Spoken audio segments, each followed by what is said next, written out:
உங்களுக்கு பிறந்தநாள்னு ஒண்ணு கண்டிப்பா இருக்கும். அந்த பர்டிகுலர் பர்த்டே டேட்ல மட்டும் எல்லாருமே விதவிதமா எல்லாம் பண்ணுவாங்க. ஒரு சிலர் நல்லா கொண்டாடுவாங்க, இன்னொரு சிலர் வந்து கொண்டாட மாட்டாங்க. ஒரு சிலர் வந்து பாத்தீங்கன்னா இப்படி கொண்டாடுவாங்க, இன்னொரு சிலர் வந்து பாத்தீங்கன்னா இப்படி கொண்டாடுவாங்க. கொண்டாடுறாங்களோ இல்லையோ, ஆனா கண்டிப்பா அந்த டேட் வரும்போது அவங்களுக்கு ஒரு வருஷம் வந்து பாத்தீங்கன்னா கூடத்தான் செய்யும். அப்படி கிட்டத்தட்ட 12 மாசங்கள் வந்து நமக்கு வந்து இருந்துட்டு இருக்கு. ஜனவரியில ஆரம்பிச்சு டிசம்பர் வரைக்கும்.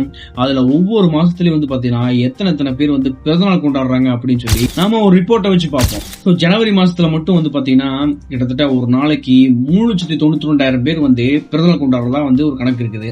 பிப்ரவரி மாசத்துல வந்து பாத்தீங்கன்னா 2,71,000 பேர் பிறந்தநாள் கொண்டாடுறாங்க. மார்ச் மாசம் எடுத்துட்டோம் அப்படின்னா 2,99,000 பேர், ஆல்மோஸ்ட் 3 லட்சம் பேர் வந்து பாத்தீங்கன்னா ஒரு நாளைக்கு பிறந்தநாள் கொண்டாடுறாங்க. ஏப்ரல் மாசம் எடுத்துட்டோம் அப்படின்னா 2,79,000 பேர் ஒரு நாளைக்கு பிறந்தநாள் கொண்டாடுறாங்க. மே மாசம்னா 2,99,000, ஜூன் மாசம்னா 3,03,000, ஜூலை மாசம்னா 3,12,000, ஆகஸ்ட்ல மட்டுமே கிட்டத்தட்ட 3,22,000, செப்டம்பர்ல 3,05,000, அக்டோபர்ல 3,07,000, நவம்பர்ல 2,98,000, டிசம்பர்ல 2,97,000. ஆனா ஆவரேஜா பார்த்தா ஒரு நாளைக்கு 3 லட்சம் பேர் வந்து பிறந்தநாள் கொண்டாடிட்டு இருக்காங்க. சரி ப்ரோ, நீ பிறந்தது ஜூலைல, அப்ப நானு